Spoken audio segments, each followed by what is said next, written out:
నమస్తే డాక్టర్. నమస్తే రోజా గారు. ఎలా ఉన్నారు మ్యామ్? గుడ్ అండి. I'm good. Thank you. Ma'am ఒక సర్టెన్ టైం వచ్చిన తర్వాత మహిళలు అంటే మా ఆయన తిన్నాడా? ఇంట్లో వాళ్ళు బాగున్నారా? పిల్లలు బాగున్నారా? అటు పర్సనల్ లైఫ్‌ని, ప్రొఫెషనల్ లైఫ్‌ని రెండిటిని బ్యాలెన్స్ చేసుకుంటూ అందరి గురించి ఆలోచిస్తారు.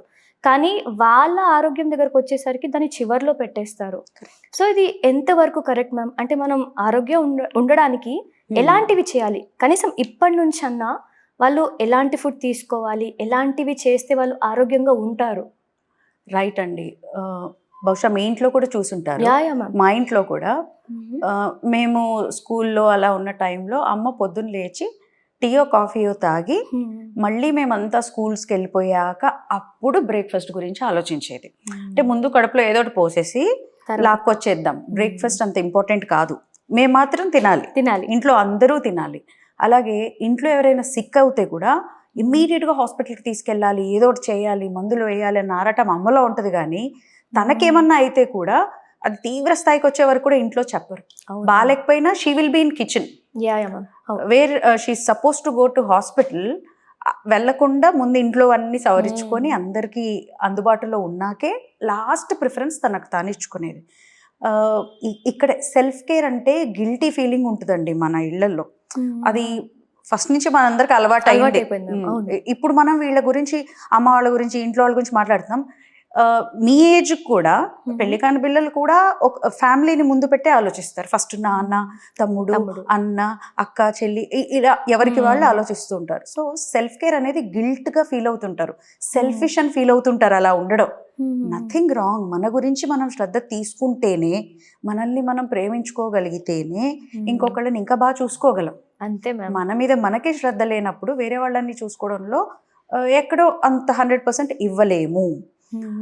అయితే ఈ అవతలోళ్ళని పట్టించుకునే దాంట్లో మన మీద మనం సెల్ఫ్ కేర్ తక్కువ తీసుకుంటున్నాం అనడానికి ఒక ఎగ్జాంపుల్ అండి. జనరల్గా 30s దాటినాక నన్ను అడిగితే అందరూ, బట్ ఇప్పుడు వాళ్ళు కొంచెం మోటివేటెడ్గా ఫీల్ అయ్యి జిమ్కి వెళ్ళాలని, ఎక్సర్సైజ్ చేయాలి, హెల్తీగా ఉండాలి ఫ్యామిలీ కోసం అని పాటు పడుతున్నారు. ఎగ్జాంపుల్ ఏంటంటే జిమ్కి వెళ్ళి చూడండి, 20 మంది అబ్బాయిలు ఉంటే 3 అమ్మాయిలు కనబడుతున్నారు. సరే ఒక 8-9 మాత్రమే కనబడతారు మ్యాక్సిమం చూస్తే అమ్మాయిలు. ద రేషియో ఇట్ సెల్ఫ్ ఈ స్పీకింగ్. కేర్ ఇంట్లో వాళ్ళు లేదా ఫీమేల్స్ ఎంత తీసుకోవట్లేదో దట్ రేషియో ఇట్ సెల్ఫ్ ఒక ఎగ్జాంపుల్. సో సెల్ఫ్ కేర్లో నిద్ర దగ్గర నుంచి మొదలు పెడదాం మనం. నిద్ర విషయానికి వస్తే అందరికంటే లాస్ట్గా పడుకునేది ఆడవాళ్ళు. ఇంట్లో కిచెన్ అంతా సదురుకోవాలి. అది వర్కింగ్ కానివ్వండి, హోమ్ మేకర్స్ కానివ్వండి, అందరూ తిన్నాక మొత్తం సెట్ చేసుకొని ఆ తర్వాతే వాళ్ళ ప్రయారిటీ.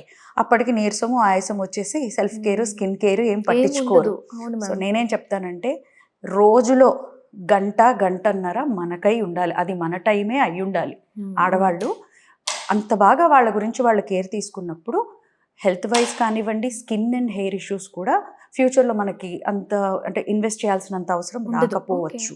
సో నైట్ ఎంత పని ఉన్నా సరే కంప్లీట్ చేసుకొని ఎర్లీగా పడుకోవాలన్న ప్లాన్ వేసుకోవాలి. ముందు మనల్ని మనం ప్రయారిటైజ్ చేసుకోవాలి. I want to start my self care now, skin care now. మనం ముందు అనుకోవాలి, ముందు ప్లాన్ వేసుకొని మన స్కిన్కి ఏం కావాలి. సరే ఒక డాక్టర్ని అప్రోచ్ అయ్యో ఏదో ఒకటి సీరమ్సా, స్కిన్ కేర్ ఏంటి తీసుకొనేసి బిగిన్ చేసుకోవాలి. రాత్రిపూట ఆ స్కిన్ కేర్ తీసుకున్నాకే నిద్రకు ఉపక్రమించాలి. టూత్ కేర్ దగ్గర నుంచి పొద్దున్న లేసి ఏదో హడావుడిగా బ్రష్ చేసుకొని టీలు కాఫీలు తాగేసి పనిలో పడడం కాకుండా నైట్ మంచి స్లీప్ ఉండడం చాలా ముఖ్యం. లేచాక ఈ రెగ్యులర్ డెంటల్ ఫ్లాసింగ్ లాంటివి, అంటే అదొక పనిలాగా చేసేయడం కాకుండా కేర్ లాగా తీసుకున్నప్పుడు అట్లీస్ట్ 6 monthsకి ఒకసారి డాక్టర్స్ని విజిట్ అవ్వడం. అది పన్ను కోసం కానివ్వండి, ఎముక కోసం కానివ్వండి, హెయిర్ కోసం కానివ్వండి, స్కిన్ కోసం కానివ్వండి. Self care starts there. Blood టెస్ట్ల దగ్గర రెగ్యులర్గా అట్లీస్ట్ సంవత్సరానికి ఒకసారి బ్లడ్ టెస్ట్ చేయించుకుంటున్నామా? ఏ ఆఫర్ ఉంటే తప్ప చేయించుకోరు చాలా మంది. అదే హోమ్ మేకర్స్ అనుకోండి, ఆఫీస్ వాళ్ళ త్రూ, వాళ్ళ హస్బెండ్ త్రూ, ఎవరి త్రూ, ఆఫీస్ వాళ్ళ త్రూ ఇన్సూరెన్స్ కవర్ అవుతుందంటే తప్ప నేను చేసుకోవాలి, నా హెల్త్ ఎలా ఉంది చూసుకోవాలి అన్న ఆ పర్స్పెక్టివ్తో అయితే వాళ్ళుగా వెళ్ళరు. So regular body checkups, blood checkups, dental appointments, ఇవన్నీ చాలా దూరం. సెల్ఫ్ కేర్ అవును. విషయానికి వస్తే ఇవన్నీ పట్టించుకుంటేనే సెల్ఫ్ కేర్ ఉన్నట్టు అని నేను అంటాను. అలాగే స్లీప్. స్లీప్. పొద్దున్నే లేచిపోయి అంటే ప్లాన్ అలా ఉంటుంది. ఇంక ఇంట్లో వాళ్ళందరినీ అటెండ్ అవ్వాలి, అడ్రస్ చేయాలి, వాళ్ళకి కావాల్సినవన్నీ అంటే వాళ్ళు ఎర్లీగా లేవాలి. ఎర్లీగా లేవాలన్నప్పుడు ఎర్లీగా పడుకోవాలి కదా. అంతే. అట్లీస్ట్ ఇదైనా చేయాలి కదా. ఇది లేక అది లేక హెల్త్ లోపల వెంటనే సిగ్నల్స్ ఇవ్వదండి. ఏ హెయిర్ ఫాల్ లాగానో సిగ్నల్స్ ఇస్తూ ఉంటుంది. హెయిర్ ఫాల్ అవుతుందని ఏ సీరము మనం జనరల్గా రీల్స్లోనో షార్ట్స్లోనో చూసే చూస్తున్నాం. సీరమ్స్ పెట్టేసి లాగిచ్చేస్తూ ఉంటారు. మహా అయితే డి వైటమిన్ సప్లిమెంట్స్ ఈ మధ్య వాడుతున్నారు అంతే. కాల్షియం అండ్ డి వైటమిన్ వాడకం కొంచెం బెటర్ అయింది, పెరిగింది. ఓకే. కానీ ఆ 2 వేస్తే బాడీ అంతా టేకెన్ కేర్ కాదు కదా. So Yes, ma'am. మనకేం కావాలనేది కూడా చూసుకోవాలి. అలాగే Hmm. డైట్ విషయానికి వస్తే అరాకొరా మిగిలినవి తినేసి కూర్చోవడం కాకుండా లైక్ ఈ ఇంత వండేసామే వీళ్ళెవరు తినలేదే అని తినేవాళ్ళు కూడా ఉంటారు. Waste mothers. అయిపోతుందని. Yeah. ఓకే. అలా కాకుండా నేను తినే ఆహారంలో ఈ రోజుకి సరిపడా ప్రోటీన్ ఉందా, ప్రోటీన్ గురించి అసలు పట్టించుకోవడమే లేదండి ఈ మధ్య అయితే చాలా మంది. చాలా మంది అసలు ఇందులో ప్రోటీన్ ఉంటది అన్నట్టు కాదు, ఏదో వెజిటబుల్ చేసేసినామా తినేసినామా తిన్నాము అన్నట్టే. అంతే.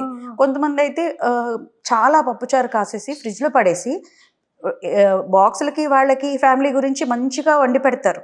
వీళ్ళు వచ్చేసి ఆఖరిగా ఫ్రిడ్జ్ లో ఉన్నవేవో ముందు అవి రీహీట్ అవి మొత్తం అయిపోగొట్టాలి కదా అన్నట్టుగా తింటూ ఉంటారు. దీనివల్ల ఒబిసిటీ పెరిగిపోవడము, హార్మోనల్ ఇష్యూస్ రావడము, థైరాయిడ్ ఇష్యూస్ రావడము ఆ ఫుడ్ వల్ల. మిగిలిపోయినవి ఫ్రోజన్వి ఇలాంటివి తీసుకోవడం వల్ల అన్ని రకాలుగా నష్టపోతారండి.